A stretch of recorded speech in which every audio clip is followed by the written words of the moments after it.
நமதடா, நாம் தமிழர் என்று வானம் அதிர முழங்கடா. பூமி நமதடா, சாமி நமதடா, புரட்சி மலர அடிமை விலங்கை அடித்து உடைங்கடா. நாடு நமதடா, நாடு நமதடா, நாம் தமிழர் என்று வானம் அதிர முழங்கடா.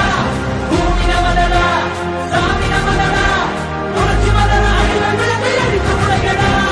இடியடா இடியடா இது நம் கொடியடா, இனிமேல் நாம் தானடா.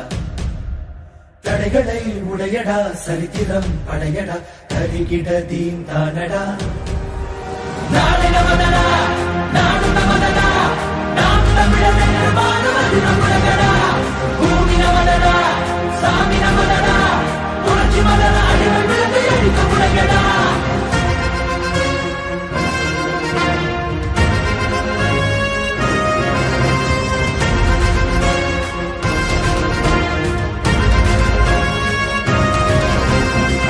பந்தினை புரட்டி போடடா, உரிமை வெல்லவே ஒன்று கூடடா.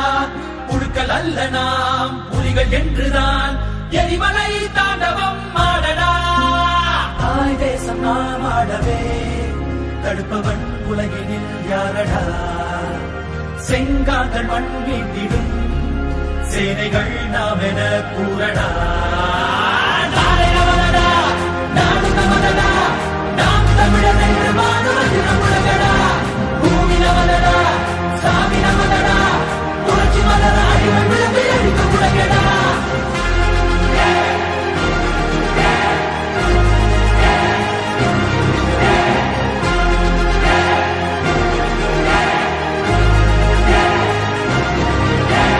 ஆண்ட தமிழிடம் மீண்டு வருதடா, அண்ட மலிரவே நின்று மொழியடா. மடைய கூட்டத்தின் இருப்பை முறியடா, மானமும் வீரமும் நம் விழியடா. ஏரோட்டும் விவசாயிகள் இல்லையே மானுடம் இல்லடா. எல்லோரும் நான் தமிழராய் எழுகிறோம் உடனடி சொல்லடா. நாடு நமதடா, நாடு நமதடா, நாம் தமிழர் என்று வானம் அதிர முழங்கடா. பூமி நமதடா, சாமி நமதடா, புரட்சி மலர அடிமை விலங்கை அடித்து உடைங்கடா. சோளிங்கர் சட்டமன்ற தொகுதிக்கு உட்பட்ட கொடைக்கல் அப்படிங்கிற ஊர்ல இருக்கிறோம். இந்த ஊர்ல திமுக சார்பா இந்த சோரட்டி ஒட்டி இருக்கிறாங்க. என்ன சொல்ல வரீங்க சார்? வடநாடு தமிழ்நாடு, காவிநாடு தமிழ்நாடு அப்படின்னு சொல்ல வரீங்களா? இந்த ஊரை எந்த லட்சணத்துல வச்சிருக்கிறீங்க தெரியுமா நீங்க? இன்னும் இந்த ஊருக்கு முறையா சாலை வசதி இல்ல, பேருந்து வசதி இல்ல, தண்ணி வசதி இல்ல. இந்த லட்சணத்துல நீங்க வடநாடு வெர்சஸ் தமிழ்நாடா? தமிழ்நாட்டை நீங்க முன்னேற்றி வச்சிருக்கிற லட்சணம் இதுதான். நேற்றைக்கு இந்த சட்டமன்ற தொகுதிக்கு உட்பட்ட 1வது பூத் இருக்கிற தகரக்குப்பத்துக்கு போயிட்டு வந்தேன். அந்த ஊர்ல சாலை வசதி இல்ல, எந்த ஊர்லயும் முறையான சாலை வசதி இல்ல, பேருந்து வசதி இல்ல. இதுல பெருமை பீத்தலுக்கு சோரொட்டி ஒரு கேடு. நாளைக்கு வேற ஓட்டு கேட்டு வருவீங்க இந்த பக்கம், அப்படிதானே? இந்த மக்களை எல்லாம் பார்த்தா ஏமாளிங்க மாதிரி தெரியுது. என்ன சொல்ல வரீங்க? இதன் மூலமா என்ன முன்னேற்றிட்டீங்க? என்ன முன்னேற்றம் இருக்கு? பாக்குற இடத்துலலாம் குப்பை, இருக்கிற நீர்நிலை எல்லாம் மாசுபட்டு போயிருக்குது. இந்த ஊர்ல இருக்கிற மலையெல்லாம் கேக்கு வெட்டுற மாதிரி வெட்டி எடுத்துட்டு போயிருக்கிறீங்க. கட்டுக்கடங்காத வளக்கொல்ல. சோளிங்கர் தொகுதிக்கு உட்பட்டு ஒரு நரசிம்மர் கோவில் இருக்குது மலை மேல, அதனால அந்த மலை தப்பிச்சுது. இல்லன்னா அந்த மலையையும் கேக்கு வெட்டுற மாதிரி வெட்டி எடுத்துட்டு போயிருப்பீங்க. இந்த லட்சணத்துல போஸ்டர் ஒரு கேடு. இதுல மட்டும்தான், இந்த விளம்பரத்துல மட்டும்தான் இந்த ஆட்சி நடக்குது. வாங்க, மக்களுக்கு எல்லாத்தையும் சொல்லிட்டு போறேன். என் முன்னாடி ஓட்டு கேட்டு வாங்க, அவங்க கேள்வி கேட்பாங்க. ஆமா, தண்ணி தான் சார் நாங்க கேக்குறோம், வேற எதுவும் கேட்கல. இல்ல இல்ல இந்த குத்தலா இதில் பாரு, எத்தனை வருஷம் நாங்க தண்ணி குடிச்சா தெரியுமா? நாங்க தேர்தல் ஒரு குழா கூட போட்டு தரல, ஒரு கொயா கூட போட்டு தரல, எங்களுக்கு ஒரு கொயா கூட போடல. ஓட்டு போட்டு என்ன பண்ணாங்க? ஓட்டு கேட்டு வந்தாங்களா? இதே மாதிரி கேட்டு கேட்டு எல்லா இடத்துலயும் இதேதான் பிரச்சனை. எல்லா இடத்துல இல்ல, எல்லாம் மோட்டர் போட்டுருக்காங்க, ஒரு தெருவுக்கு மேல போட்டுருக்காங்க. இந்த தெரு இல்ல இல்ல சார், பெண் தெருவு. சரி, அதுதான் நான் தண்ணி தான் கேக்குறேன், குடிக்கிற தண்ணி தான் கேக்குறேன்.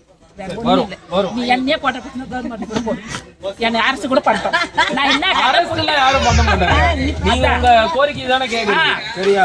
அதுதான் நான் கேக்குறேன் சார். சரியா? ஒரு வாட்டி மாத்தி ஓட்டு.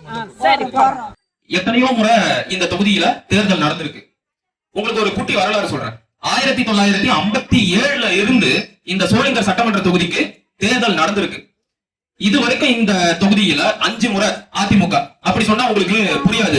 ரெட்டால எம்ஜிஆர் கட்சி, 5 முறை காங்கிரஸ் கை கட்சி, 1 முறை திமுக, 1 முறை தேமுதிக வெற்றி பெற்று இருக்கு.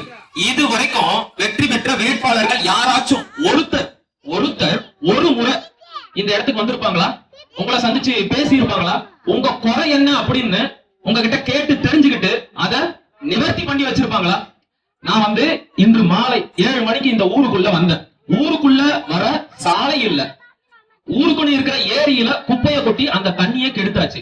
ஊருக்குள்ள வந்த என்ன பார்த்தவங்க எல்லாம் எங்கிட்ட கேட்டது, தண்ணி வரலப்பா, ஓட்டு மட்டும் கேட்டு வரீங்க அப்படிங்கிறாங்க. இதை எங்கிட்ட கேட்டு நான் என்ன செய்ய முடியும்? நான் இப்பதான் இந்த ஊருக்குள்ளேயே வரேன்.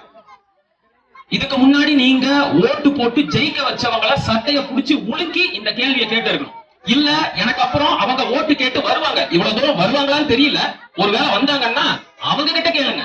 இதுக்கு முன்னாடி உனக்கு தானே ஓட்டு போட்டேன், இங்க தண்ணியை கொண்டு வந்தியா, கால்வாயை சரி பண்ணியா, ரோடு போட்டியா, இருக்கிற ஏரிய தூர் வரணியா, இதெல்லாம் செய்யல, என்கிட்ட ஓட்டு மட்டும் கேட்டு வந்துட்டியா அப்படின்னு அவங்க கிட்ட கேளுங்க.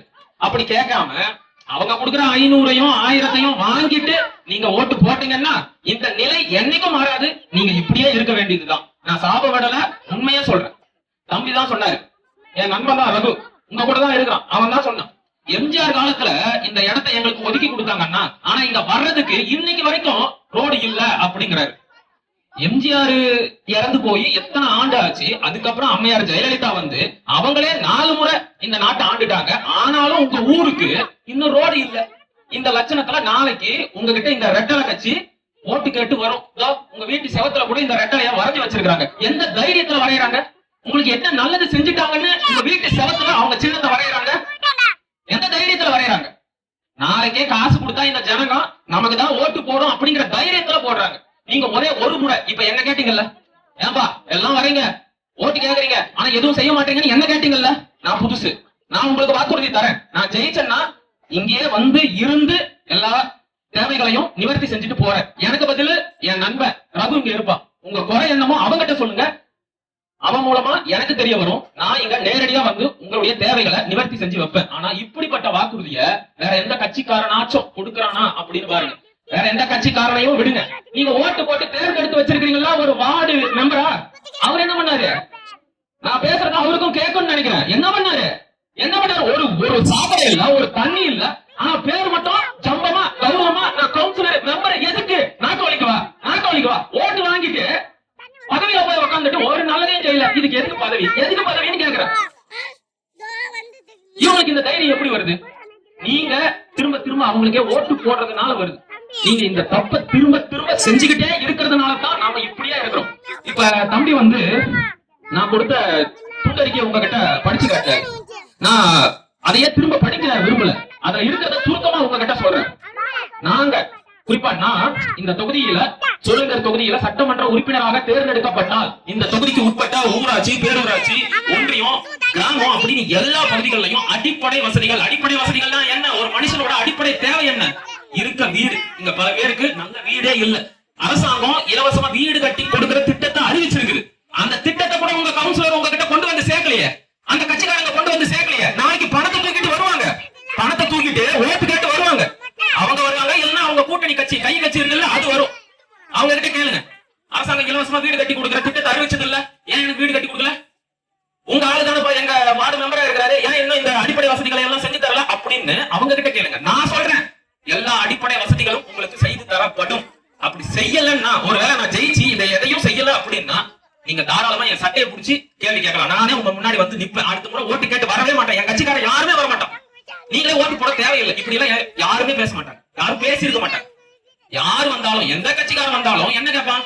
அம்மா எப்படியாச்சும் ஓட்டு போட்டுருக்கமா அப்படின்னு தான் கேட்பாங்க. ஆனா நாங்க சொல்றோம், நாங்க கொடுத்த வாக்குறுதியை நிறைவேற்றல அப்படின்னா நீங்க எங்களுக்கு ஓட்டு போட தேவையே இல்லை. நான் கொடுத்த துண்டறிக்கையை ஒரு நிமிஷம், ஒரு 5 நிமிஷம் ஒதுக்கி படிச்சு பாருங்க.